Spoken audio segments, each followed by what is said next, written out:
يا مساء الرضا والفل والجمال عليكم. بمسي عليكم من مصر الجديدة، من بيت الحاجة. جيت امسي عليها كده وابوس ايديها وراسها، ربنا يبارك لنا في عمرها يا رب ويخليها. واول ما دخلت بتقول لي اخبار الصفقات ايه والاهلي عمل ايه، وطبعا هي اهلاويه طبعا رهيبه، فالفرحه مش ساعاها بالاخبار الجديده وبن شرقي والصفقات وكده. بس انا عايز اتكلم على نقطه تخص الزمالك وجمهور الزمالك.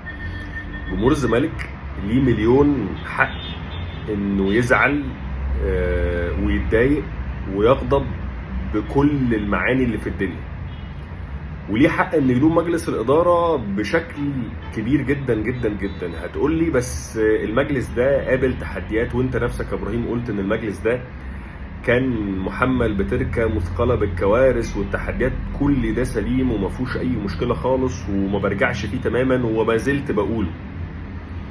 بس في نقطه مهمه جدا لازم نحطها بعين الاعتبار. جمهور الزمالك او جمهور الكوره اكله وشربه الفرقه. يعني هتكلمني عن غرامات، هتكلمني عن كل الكلام ده، هتقبله وهشيله وهأثمنه وهحييك عليه، وده اللي حصل من جمهور الزمالك الفترات اللي فاتت. بس تيجي عند فرقه الكوره واحس ان انا فرقتي عماله تخس وتقل وتتقهقر واللي حواليا بيسبقوني، ببتدي احس ان لا، ده انا كده في خطر، وخطر شديد وخطر كبير، وانت السبب فيه وانت اللي عملت كده. مش هبص لاي حاجه تانية، مش هشوف اي حاجه تانية.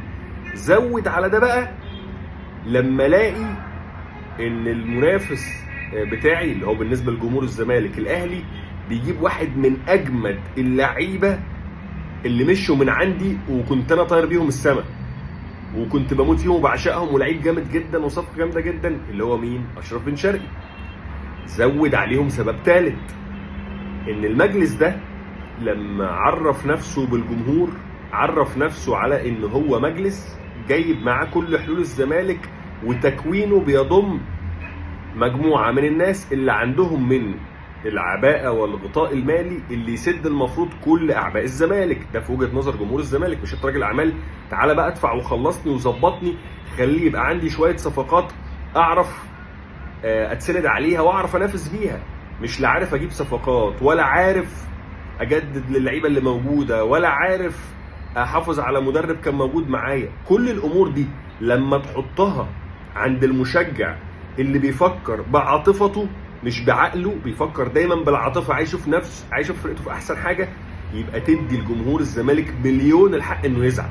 عشان كده بشوف ان مجلس اداره الزمالك دلوقتي تحديدا وبعد ضم اشرف بن شرقي للاهلي اصبح في مأزق وموقف لا يحسد عليه، انه لازم يبرم صفقات من المستوى الكبير ومن العيار الثقيل عشان يقدر يوصل رساله لجمهور الزمالك: لا، احنا موجودين واحنا بنحاول ندعم الفرقه، واحنا هندعم الفرقه باسماء كبيره عشان تفضل على قدم وساق في المنافسه مع الاهلي او مع بيراميدز او مع اي فرقه. لان المفروض ان المجلس ده وصله للجمهور ان احنا عايزين نكسب دوري وعايزين نكسب بطولات وعايزين نوصل دوري ابطال افريقيا ونروح كاس عالم الانديه.